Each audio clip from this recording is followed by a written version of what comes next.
Hello दोस्तों, my name is यश। तो अपन अपनी लैंग्वेजिंग की सीरीज कंटिन्यू कर रहे थे और उसमें अपन ने एक वीडियो देखी थी कि हमारे प्रॉम्प्ट्स क्या होते हैं। उसमें हमने ये देखा था कि हमारी प्रॉम्प्ट टेम्पलेट्स क्या क्या होती हैं। जैसे हमारा प्रॉम्प्ट टेम्पलेट हो गया, चाइल्ड प्रॉम्प्ट टेम्पलेट हो गया, फ्यूचर प्रॉम्प्ट टेम्पलेट हो गया, जिसके अंदर अपन क्या करते थे, अपना प्रॉम्प्ट प्रोवाइड करते थे एंड उसमें जो प्लेस होल्डर्स होते थे उससे हमारा जो प्रॉम्प्ट टेम्पलेट होता था हमारा डायनेमिक हो जाता था। उसको अपन एलएलएम के पास पास करते थे और वो हमें रिस्पॉन्स प्रोवाइड करता था। तो इस तरीके से हम अपनी प्रॉम्प्ट टेम्पलेट यूज कर सकते थे। लेकिन इस पर्टिकुलर वीडियो में हम देखेंगे कि हमारी प्रॉम्प्टिंग्स क्या होती हैं, हमारे प्रॉम्प्टिंग के टाइप क्या होते हैं। फॉर एग्जांपल, मेरे पास एक चैट प्रॉम्प्ट टेम्पलेट है जिसके अंदर मैं एक प्रॉम्प्ट प्रोवाइड करूंगा। अब वो जो प्रॉम्प्ट है उसको बनाने की टेक्निक्स क्या होती हैं अपन उस पर डिस्कस करेंगे। फिर उसको अपन प्रॉम्प्ट टेम्पलेट के अंदर पास कर सकते हैं, उसमें प्लेस होल्डर प्रोवाइड करके उसको डायनेमिक बना सकते हैं और अपने एलएलएम के पास पास कर सकते हैं अपने रिस्पॉन्स के लिए। लेकिन अपन प्रॉम्प्टिंग कैसे करते हैं और उसके क्या क्या तरीके होते हैं उसको अपन इस पर्टिकुलर वीडियो में डिस्कस करेंगे। तो अपन क्या करते हैं, चलते हैं अपने आईपैड पे और स्टार्ट करते हैं। तो सबसे पहले अपन देखते हैं कि अपने पास जो प्रॉम्प्टिंग है ना उसके 6 मेजर टाइप्स होते हैं। पहला होता है हमारा जीरो शॉट प्रॉम्प्टिंग, दूसरा होता है हमारा फ्यू शॉट प्रॉम्प्टिंग, तीसरा होता है चेन ऑफ थॉट प्रॉम्प्टिंग, फिर होता है हमारा रोल प्रॉम्प्टिंग, फिफ्थ होता है हमारा output constant prompting and last होता है हमारा रिएक्ट प्रॉम्प्टिंग। अब एक एक करके अपन इन सबको डिस्कस करते हैं। तो सबसे पहले अपन डिस्कस करते हैं कि हमारा जीरो शॉट प्रॉम्प्टिंग क्या होता है। अब फॉर एग्जांपल, हम कभी भी कोई भी प्रॉम्प्ट अपने एलएलएम को पास करते हैं जिसमें हम ना ये देखते हैं कि उसके आगे क्या है ना पीछे क्या है। फॉर एग्जांपल, मैंने अपना एक प्रॉम्प्ट दिया कि right a poem about a bird. मैंने ये अपना प्रॉम्प्ट दिया। अब मैंने अपने एलएलएम को कुछ भी नहीं बताया कि वो क्या है, उसे कैसे करना है, मैंने कोई कॉन्टेक्स्ट नहीं दिया। मैंने बस उसको इतना बोला कि मेरी एक पोएम लिखो एक बर्ड के बारे में। ये होता है मेरा जीरो शॉट प्रॉम्प्टिंग कि मेरा एलएलएम खुद ब खुद अपना दिमाग लगाएगा कि उसे किस तरीके से पोएम देनी है, उसके दिमाग में जो भी है वो करके देगा। तो ये होता है हमारा जीरो शॉट प्रॉम्प्टिंग कि हम अपने एलएलएम को सिर्फ एक प्रॉम्प्ट प्रोवाइड कर रहे हैं, लेकिन उसके पहले या बाद में उसे कैसे बिहेव करना है हम नहीं बता रहे हैं। ठीक है, नेक्स्ट हमारा आता है फ्यू शॉट प्रॉम्प्टिंग। ये इंटरेस्टिंग है। फ्यू शॉट प्रॉम्प्टिंग में हम क्या करते हैं कि फॉर एग्जांपल, मुझे कोई भी चीज करनी है। मैं एक एग्जांपल ले लेता हूं कि मेरे पास एक पीडीएफ है और मुझे उस पीडीएफ से कुछ डिटेल्स निकालनी है। ठीक है, फॉर एग्जांपल वो एक इनवॉइस पीडीएफ है, तो मुझे उसमें से इनवॉइस नंबर निकालना है। अब क्या होगा, जब मेरा एलएलएम को मैं अपनी पीडीएफ पास करूंगा तो वो क्या करेगा, उस पर्टिकुलर पीडीएफ में ट्राई करेगा ढूंढने का कि इनवॉइस कहाँ है, और जैसे ही उसे इनवॉइस मिल जाएगा उसके आगे जो भी नंबर होगा वो मुझे रिटर्न करके दे देगा। लेकिन अगर मेरी इनवॉइस पीडीएफ में इनवॉइस नाम का कोई टेक्स्ट ही नहीं है, उसके अंदर रेफरेंस करके एक टेक्स्ट प्रोवाइडेड है जिसकी वैल्यू इनवॉइस नंबर है, तो अब मुझे इस केस में क्या करना होगा कि मैं अपने एलएलएम को मेरे प्रॉम्प्ट के अंदर ये प्रोवाइड करूंगा कि if you find any value as reference तो use it as invoice number. और मैं उसके कुछ एग्जाम्पल प्रोवाइड करूंगा। मैंने बोला एग्जाम्पल कि अगर आपको मिलता है रेफरेंस इज इक्वल्स टू 1 2 3 4, या आपको मिलता है reference is equals to INV 1 2 3 4 for example, इस तरीके से मैंने कुछ एग्जाम्पल दे दिए। तो अब क्या होगा, जब मेरा एलएलएम उस पर्टिकुलर इनवॉइस पीडीएफ को देखेगा तो पहले तो वो रेफरेंस की को सर्च करेगा और उसके बाद वो देखेगा कि उसके बाद की वैल्यू क्या है। तो वो इन पर्टिकुलर वैल्यू के पैटर्न्स को भी ट्राई करेगा अंडरस्टैंड करने की कि अगर मुझे इन पैटर्न में वैल्यू मिल रही है तो ही मेरा इनवॉइस नंबर है, अदरवाइज मेरा नहीं है। इसमें अपन और भी एग्जाम्पल दे सकते हैं कि फॉर एग्जाम्पल, मुझे कोई पर्टिकुलर मैथ की प्रॉब्लम सॉल्व करनी है और मैं चाहता हूं कि मुझे उसमें कोई स्पेसिफिक स्ट्रक्चर देना है। फॉर एग्जाम्पल, मैंने क्या किया, मैंने इक्वेशन प्रोवाइड करी कि अगर आपको इक्वेशन मिले 2 + 2 तो मुझे उसका आंसर दीजिए 5। अगर आपको इक्वेशन मिले 4 + 4 तो मुझे उसका आंसर दीजिए 9। और आपको मिले 8 + 8 तो उसका मुझे आप आंसर दीजिए 17। अब आप देख पा रहे हैं कि यहाँ पे पैटर्न बन रहा है कि जो भी मेरा सम आ रहा है वैल्यूज का उसमें +1 करके मैं रिटर्न कर रहा हूँ। तो यही मेरा एलएलएम खुद ब खुद अंडरस्टैंड करेगा कि मुझे जो भी दो नंबर दिए जाएं, फॉर एग्जांपल मैंने दिया 2 + 7 तो वो उनका सम करेगा विच इज 9, उसमें +1 करेगा और रिटर्न कर देगा 10। तो ये मेरा आंसर हो जाएगा। अब जब मैंने ये एग्जाम्पल प्रोवाइड करे ना अपने एलएलएम को, तो उसने अंडरस्टैंड करा इन एग्जाम्पल के बेसिस पे कि मेरे यूजर को किस टाइप का रिस्पॉन्स चाहिए। एंड ऑब्वियसली मैं ये सिर्फ एग्जाम्पल प्रोवाइड नहीं करूंगा, मैं एक बेसिक प्रॉम्प्ट भी प्रोवाइड करूंगा कि I will provide you 2 values, sum them, add 1 to them and return me the final answer. और मैंने ये एग्जांपल दे दी तो उसकी अंडरस्टैंडिंग और हार्डकोर हो जाएगी कि अच्छा मुझे इसमें ऐसा करना है। क्योंकि समटाइम्स क्या होता है, ये तो बहुत इजी एग्जांपल था कि हमें अपने एलएलएम को समझाना होता है कि मुझे इस टाइप का रिस्पॉन्स चाहिए, पर हमारा एलएलएम क्या होता है कि वो खुद ही दिमाग लगाता है कि ठीक है ये बेस्ट रिस्पॉन्स हो सकता है जो मुझे यूजर को देना है। लेकिन फॉर एग्जाम्पल यूजर को वो बेस्ट रिस्पॉन्स नहीं चाहिए, यूजर को रिस्पॉन्स चाहिए उसकी तरीके से। फॉर एग्जाम्पल मुझे कोई फॉर्म फिल करना है, मुझे कोई कोड लिखवाना है अपने एलएलएम से कि मेरा कोड को इस पर्टिकुलर स्टाइल में रखो। फॉर एग्जांपल मैं चाहता हूं कि आप मुझे फंक्शनल प्रोग्रामिंग के बेसिस पे कोड प्रोवाइड करो, मुझे क्लासेस नहीं चाहिए, मुझे तो फंक्शन चाहिए, या मैं बोलूं मुझे ऑब्जेक्ट ओरिएंटेड में चाहिए। तो मुझे क्या करना होगा, कुछ थोड़े बहुत एग्जाम्पल प्रोवाइड कर दूंगा ना, तो वो मुझे मेरे स्टाइल में कोडिंग करके जो मुझे फाइनल रिस्पॉन्स है वो प्रोवाइड करेगा। तो उस केस में हमारा जो फ्यू शॉर्ट प्रॉम्प्टिंग है वो हमारा काफी इंपॉर्टेंट हो जाता है। ठीक है, नेक्स्ट अपन देखते हैं कि हमारा चेन ऑफ थॉट्स क्या होता है। अब चेन ऑफ थॉट्स हमें क्या बोलता है कि आप क्या करो, एक प्रॉम्प्ट बनाओ, ठीक है, उस प्रॉम्प्ट के बेसिस पे मैं आपको प्रोवाइड करूंगा एक रिस्पॉन्स। ठीक है, मेरे एलएलएम को पास करने के बाद ये जो रिस्पॉन्स आएगा इसको आप यूज करो मेरे प्रॉम्प्ट 2 में, और वो प्रॉम्प्ट 2 आपको एक रिस्पॉन्स देगा। ठीक है, फिर मैं बोल रहा हूं कि जो मेरा रिस्पॉन्स दोबारा आया इसको आप यूज करो अपने प्रॉम्प्ट 3 में, और फिर एक रिस्पॉन्स आएगा, और जिस पॉइंट पे आपको लगता है कि आपका फाइनल रिस्पॉन्स आ गया आप उस पॉइंट पे रोक दो। इसका अपन एग्जांपल ले सकते हैं कि फॉर एग्जांपल मैंने क्या किया कि मैंने स्क्रैपिंग करी और मैंने कोई भी एक पीडीएफ स्क्रैप करके लेकर आया, या फिर कोई एक एचटीएमएल वेब पेज स्क्रैप करके लेकर आया। मैंने क्या करा कि मेरा प्रॉम्प्ट 1 था जिसमें मैंने अपना जो वेब पेज था वो मैंने प्रोवाइड करा, और मैंने बोला इसको समराइज करो, और उसने मुझे एक रिस्पॉन्स दे दिया। ठीक है, समरी के साथ मैंने अपना प्रॉम्प्ट 2 गया, मैंने अपने प्रॉम्प्ट 2 में मेरा ये जो समरी थी वो मैंने पास करी कि अब ये मेरी समरी लो, और उसके बेसिस पे जो भी आपको ऑपरेशन करना है वो मेरा हो जाएगा फाइनल आंसर। तो ये मेरा एक एग्जांपल हो सकता है कि मैंने स्क्रैपिंग करा, वेब पेज लेकर आया, उसकी समरी करी, और समरी मैंने दूसरे मेरे जो प्रॉम्प्ट है उसमें पास करा। क्योंकि मैं पूरा का पूरा वेब पेज पास कर लेता तो हो सकता है सेकंड प्रॉम्प्ट में मुझे सिर्फ वेब पेज नहीं उसके अलावा भी काफी और इन्फॉर्मेशन देनी है, एंड उन सारी इन्फॉर्मेशन को मिला के हो सकता है कि जो मेरा प्रॉम्प्ट का साइज है वो बहुत बड़ा हो जाता। तो उसको कम करने के लिए मैंने पहले मेरी समरी बना ली।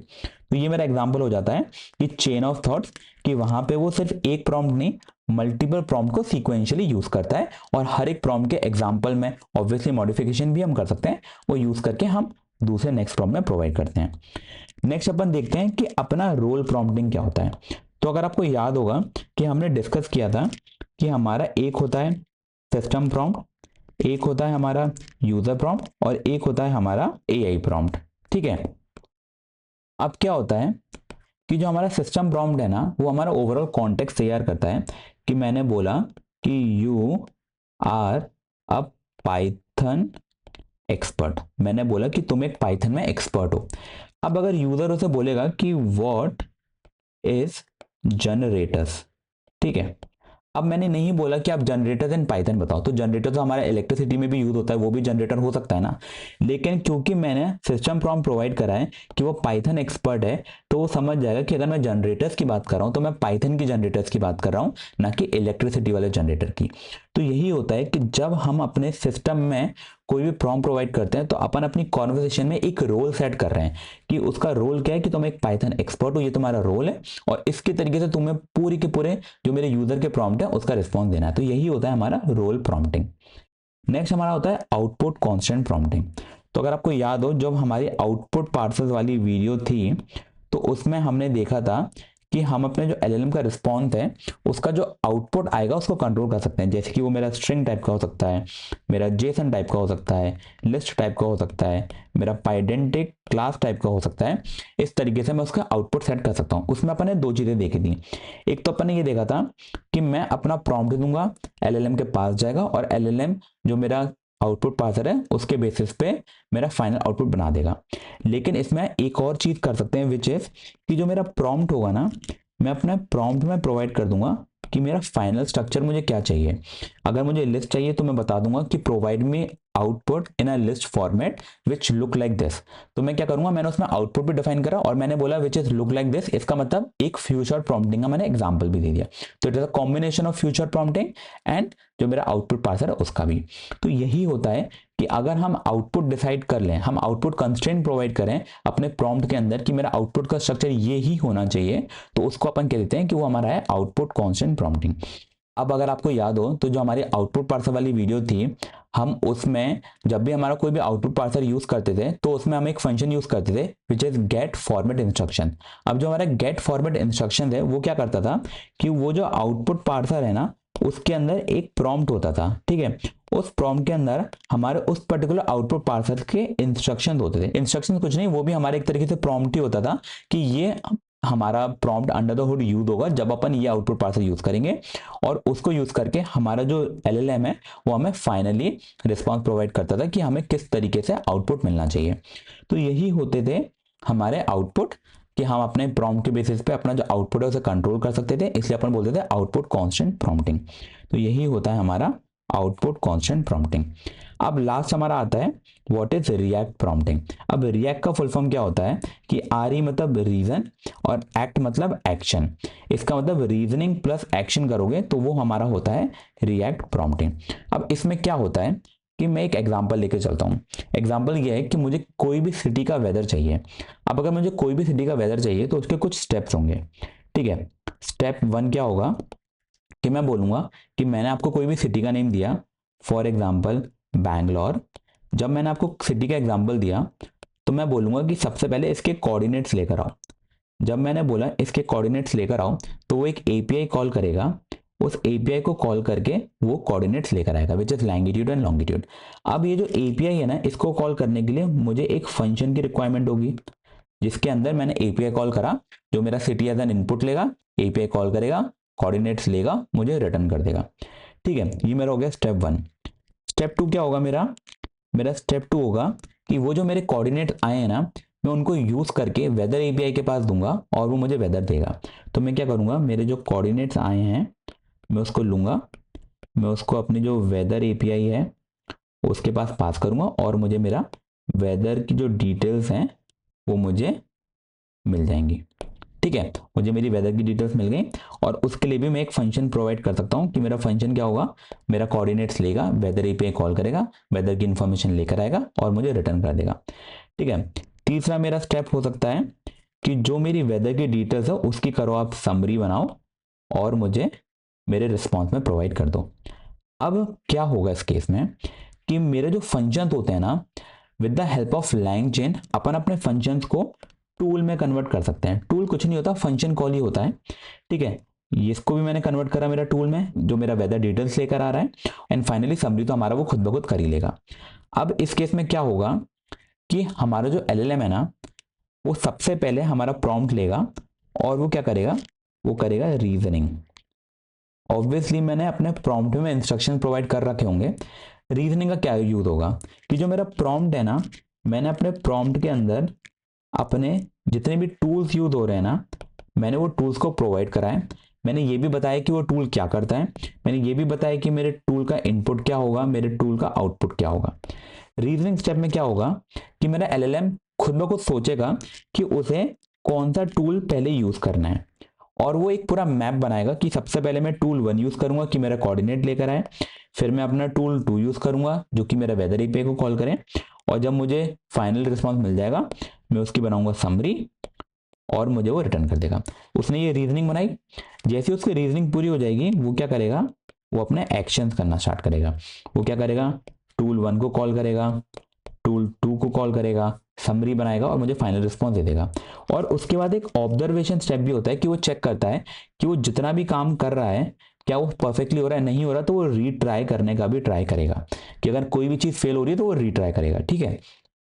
अब इसमें एक चीज याद रखिए आप कि जब भी हम अपने रिएक्टिव प्रॉम्प्टिंग यूज करते हैं ना, तो उसमें टूल्स यूज करना इंपॉर्टेंट होता है। एंड हम सबसे ज्यादा अपनी रिएक्ट प्रॉम्प्टिंग यूज करते हैं जब भी हमें एआई एजेंट बनाने होते हैं।